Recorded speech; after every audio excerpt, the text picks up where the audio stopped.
Hi everyone, welcome to the Lakeshore World Water Day Festival 2021. Thank you very much for the opportunity to talk here to you about my work on water, specifically restoring Muskegan Lake. This year's theme for World Water Day is valuing water. And there are many different ways in which we can value water. We can value it ecologically. We can consider all the living things that depend on fresh, clean water for their survival. We can also value it ethically. We can think about the responsibilities we have towards being good stewards of our water resources. We can also think about water and value it economically. And this is what we're going to focus on in this talk here today for World Water Day, is the economic value of water. And that specifically, we're going to talk about the value of Muskegan Lake here in West Michigan. For decades, Muskegan Lake's main value was as a place to dump industrial pollution and dispose of wastes. For example, in the early days of the city of Muskegan, it was a logging town. And as you can see here in this picture, logs were floated down the Muskegan River and processed there on the shores of the lake. And a lot of that debris from those sawmills ended up filling in the shoreline and extending the shoreline. So there's a lot of residual pollution in the lake going back as far as the lumbering era. But after that, there was still a lot of industrial development that happened in the 19th and 20th centuries. For example, the Sappi paper mill was on the shores of Muskegan Lake, and it's since been decommissioned. But that was a main source of pollution, industrial pollution into the lake.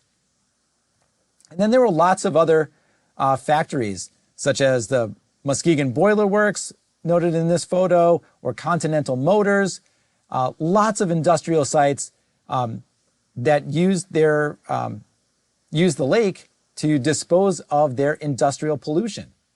And this went on for decades, and it really affected the ecological integrity of the lake. And we're still dealing with that today. By the way, all of these photos in this slide come from the Hackley Public Library. Charles Hackley was one of those lumber barons who made his fortune during that logging era. So not only do we have some of the great civic works like the Hackley Public Library, but we have legacy pollution as well. And some of that legacy pollution shows up here in Muskegan as the designation of an area of concern. So the EPA has designated dozens of sites throughout the Great Lakes area as an area of concern. That means that human activity has impaired its beneficial uses. Things like being able to drink the water, or go fishing in the water, or go swimming in the water. Those are a few of the beneficial uses. And here in Muskegan Lake, the historical pollution has impaired those beneficial uses. Now, in the 21st century, we're trying to roll back the clock and restore those beneficial uses by improving the quality of the lake. But, as you might expect, restoring Muskegan Lake's quality costs money. In 2008, the National Oceanic and Atmospheric Administration allocated $10 million for Muskegan Lake's restoration. And this project funding focused on two elements. First was to remove the contaminated sediments. All of those years and decades of industrial pollution have resulted in pollution that has settled in the sediment, in the mud and sand and muck down at the bottom of the lake. So to really restore the quality of the lake, all of that polluted sediment needs to be removed. The second element is restoring the shoreline to a more natural condition. much of the shoreline had been hardened or industrialized during the decades of industrial activity on the lakeshore. And a hardened shoreline means that you have a hard surface right up to the edge of the water, then maybe some steel or rock that separates the land from the water, and then you have a drop off, you have deep water after that. There's no transition between land and water. And that allows for land-based pollution to run off directly into the water, and there's no vegetation to stop it, and it also prevents, there's no habitat, right? There's the habitat of that natural vegetation on the shoreline that's so critical as a fish nursery and for frogs and for birds, that's missing. So this project is to restore that natural shoreline to a softened, more natural condition. So eliminating that hardened surface and having a nice vegetated transition from land to water where that vegetation can intercept runoff pollution from the land, but also provides a buffer zone and critical habitat for lots of aquatic species. So those are the two main elements of the restoration: removing the contaminated sediments and restoring the shoreline to a more natural condition. Right? So NOAA spent $10 million of public money to achieve these two goals in the hopes of removing Muskegan Lake from that list of areas of concern. Improving the lake's quality delivers a lot of benefits. Maybe you have been experiencing more activity on Muskegan Lake yourself, right? People have been boating and fishing more. People are walking and biking along the improved shoreline trail where that shoreline has been put into more natural condition. You can see behind the walker there that there's no longer a hardened shoreline that's been softened, and that buffering vegetation is there in place that provides that transition zone and habitat, critical habitat for lots of aquatic organisms. So we would expect more of these activities to be happening as the lake improves in its quality. We would also expect housing prices to rise. If the lake is seen as more of an asset than a place to dump your pollution, well, then people who enjoy fishing and boating, people who enjoy access to the biking and walking trail would be seeking to live in a place where they can do that, right? So we would see demand for houses that have that amenity to be rising, right? So we would see a positive effect on home sale prices. So those are three things that we can look at in terms of the economic value of Muskegan Lake. The question is, can these be quantified? We know that people enjoy recreating, people enjoy looking at the lake when it's clean. If it's a stinky, smelly lake, people don't enjoy it so much. But a clean lake is very much an amenity to a neighborhood. So can these be quantified? And the answer is yes. My colleagues and I at GVSU, Grand Valley State University, estimated the economic benefits of some of Muskegan Lake's improvements. We started, and we used two techniques to look at two different groups of benefits. First, we looked at the real estate improvements, right? The rising real estate, or expected rising real estate prices.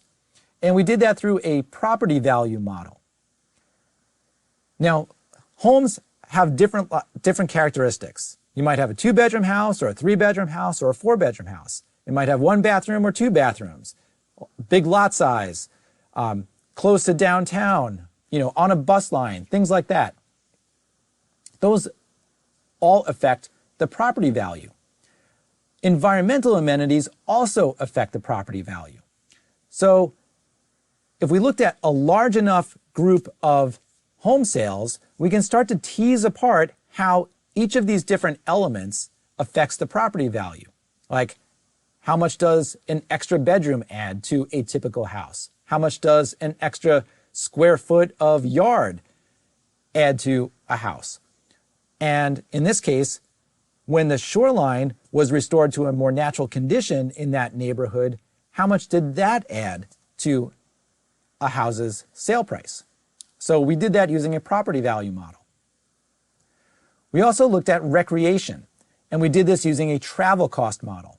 So these two people who are out there fishing likely spent some money, right? They bought gas for their boat, maybe they bought bait, maybe they bought lunch, and they gave up time to go fishing. That time is worth money too. They could have been earning money at their jobs. Maybe they gave up some vacation time to do this. So time is valuable, and we can quantify that economic value of time and roll that into this travel cost model of recreation. How much did they give up in order to spend the afternoon fishing? So we did this a few years ago, and we found that restoring the natural shoreline, which is now completed, that increased the average home sale price by more than $2,000.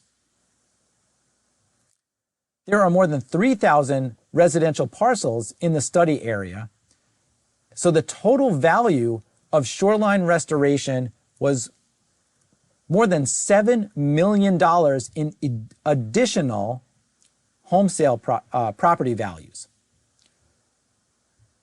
So that's a substantial amount, right? They spent $10 million to restore Muskegan Lake, and we already see just in additional property values more than $7 million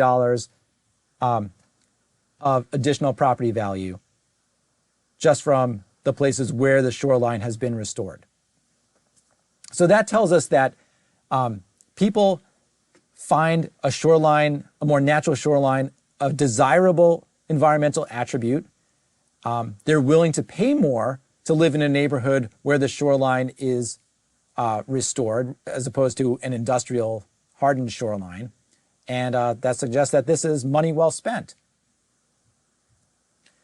We also estimated the economic value of recreation, and we found that each visit to Muskegan Lake has an economic value of about $56. People visited Muskegan Lake more than 4 million times a year, right? Many people visit multiple times, dozens of times per year, especially residents that live close by. But there are people that come from out of town as well. Like these fishermen might have come from, they might have driven an hour away to go fishing at Muskegan Lake. We also found that visits are up 11% compared to 2009 since the lake restoration started. So people are perceiving that the quality of the lake is better, the fishing opportunities are better. This trail that goes around the lake is a very useful and well-received amenity. So visits are up more than 11% since 2009. And when you put this all together, we found that the total annual value of Muskegan Lake recreation is $27 million. That's additional money and opportunity cost that is being given up to go to additional recreation activities. So people clearly perceive Muskegan Lake to be a valuable environmental asset, and they are willing to pay for it.